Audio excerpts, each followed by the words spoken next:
আমরা যারা এখনও ভোটার হয়নি তাদের মনে একটি প্রশ্ন আসে, আমি কি এনআইডি কার্ড ছাড়া বিকাশ অ্যাকাউন্ট খুলতে পারব? আজকের ভিডিওতে আমি আপনাদের এই নিয়ে থাকা সকল প্রশ্নের উত্তর দিব। আমরা সকলেই জানি বিকাশ অ্যাকাউন্ট খুলতে হলে জাতীয় পরিচয়পত্র বা এনআইডি প্রয়োজন হয়। কিন্তু আপনার বয়স যদি 18 বছরের কম হয়ে থাকে সেক্ষেত্রে আপনি জাতীয় পরিচয়পত্র বা এনআইডি পাবেন না। তাই বলে কি জাতীয় পরিচয়পত্র বা এনআইডি ছাড়া বিকাশ অ্যাকাউন্ট খুলতে পারবেন না? বর্তমানে জন্ম নিবন্ধন দিয়েই বিকাশ অ্যাকাউন্ট খোলা যায়।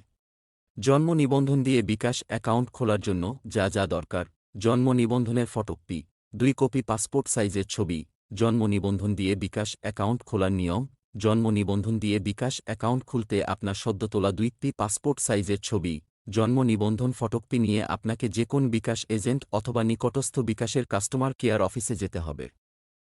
অ্যাকাউন্ট ওপেনিং ফরমটি পূরণ করুন এবং আপনার স্বাক্ষর দিন। বিকাশ অ্যাকাউন্ট খোলার পর আপনাকে আপনার বিকাশ মোবাইল মেন্যুটি অ্যাক্টিভেট করে নিতে হবে। আপনার মোবাইল মেন্যু অ্যাক্টিভেট করতে নিচের পদ্ধতি অনুসরণ করুন: 1 2 4 7 ডায়াল করে বিকাশ মোবাইল মেন্যুতে যান। 2 অ্যাক্টিভেট মোবাইল মেন্যু বেছে নিন। 3 বিকাশ অ্যাকাউন্টের জন্য 5 ডিজিটের পিন নম্বরটি প্রবেশ করান। 4 কনফার্ম করার জন্য আপনার পিন নম্বরটি আবার প্রবেশ করান। আপনার বিকাশ অ্যাকাউন্ট খোলার কাজ শেষ।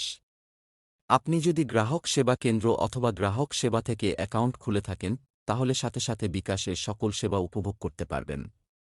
আপনার কেওয়াইসি ফরমের তথ্য যাচাই হয়ে গেলে 3 থেকে 5 দিনের মধ্যে আপনি বিকাশের সকল সেবা উপভোগ করতে পারবেন।